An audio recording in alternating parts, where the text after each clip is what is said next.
ओम शांति। आइए सुनते हैं 16, 12, 20 की मुरली में 4 सब्जेक्ट रूपी मक्खन। तो पहले ज्ञान के सब्जेक्ट पर बाबा क्या कहते हैं। आज बाबा विकारों पर समझाते हुए कहते हैं कि यह देह अभिमान ऐसा बीज है जिससे सब विकारों के झाड़ निकल पड़े हैं। संगम युग पर तुमको देह अभिमान का बीज काम क्रोध का बीज नहीं बोना। एक है हद का बाप, दूसरा है बेहद का बाप।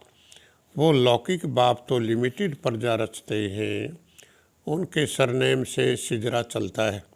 प्रजापिता ब्रह्मा है बेहद का बाप, इनकी संतान तो सारी दुनिया है। एडम, ईव, आदि देवी प्रजापिता ब्रह्मा के लिए ही कहेंगे।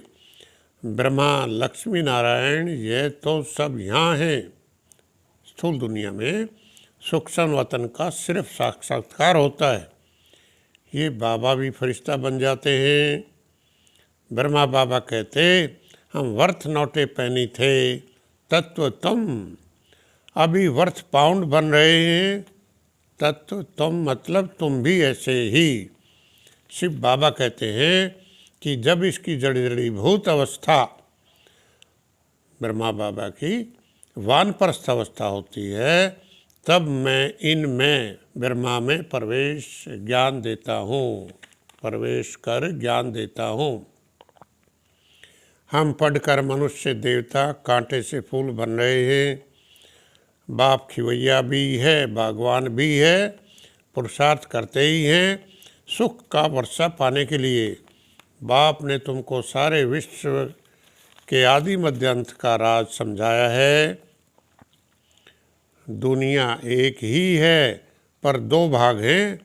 एक पुण्य आत्माओं की दुनिया जिसको स्वर्ग कहा जाता है, दूसरी पाप आत्माओं की जिसको नरक दुखधाम कहा जाता है। परमपिता परमात्मा को ही पुकारते हैं, आकर दुख हरो। जो पूज्य थे या पुजारी बन गए, फिर पूज्य बनने के लिए पुरुषार्थ करना पड़े। यह है अनादि अविनाशी ड्रामा जो फिरता ही रहता है। अब आइए योग के सब्जेक्ट पर। बाप कहते हैं मुख्य तो एक ही बात है, क्या? मन मना भाव, काम काज करते बुद्धि बाप की तरफ लगी रहे। एक बाप दूसरा न कोई, यह स्मृति ही नशा चढ़ाती है। आज बाबा वरदान भी योग पर देते हुए कहते हैं जैसे वह नशा सब कुछ भुला देता है, ऐसे यह ईश्वरी नशा दुख की दुनिया को सहज भुला देता है। ये नशा विनाशी बना देता है।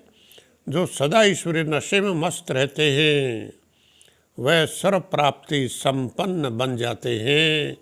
इसी स्मृति से समर्थी आती है। बाप का डायरेक्शन है क्या? बच्चे योग बल से पावन बनो।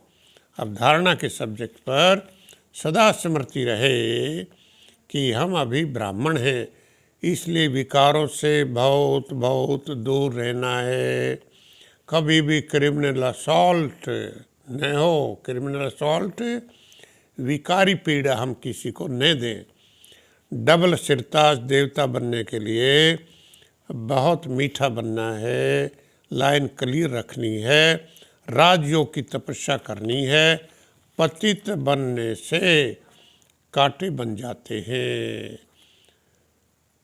पापों से हल्का होने के लिए वफादार ऑनेस्ट बन अपनी कर्म कहानी बाप को लिख कर दो तो आधा माफ हो जाएगा, बाकी क्षमा तो होती नहीं। आज बाबा स्लोगन भी धारणा पर देते हुए कहते हैं कि 1-2 को कॉपी करने के बजाय बाप को कॉपी करो। अर्थात हम किसी देहधारी की नकल ना करें, उसके कदमों पर न चले, केवल बाप की कॉपी करनी है, बाप के कदमों पर चलना है। बाप दादा शिव बाबा और ब्रह्मा बाबा सेवा के सब्जेक्ट पर। शिव बाबा है निराकार, कोई मिलने आते तो पूछो किससे मिलना है। यहाँ कोई गुरु आदि नहीं, ना ही गुरुओं की तरह भेंट आदि चढ़ाने की बात है। यहाँ तो शिव परमात्मा बेहद का बाप है। जैसे बाबा नंबर 1 माली बागवान है, वैसे ही माली बन कांटों को फूल बनाने की सेवा करनी है। कोई कोई माली कितने अच्छे अच्छे फूल बनाते तो उनको पगार अर्थात वर्षा रिवार्ड भी अच्छा मिलता है। अच्छा, धन्यवाद। ओम शांति। Thank you.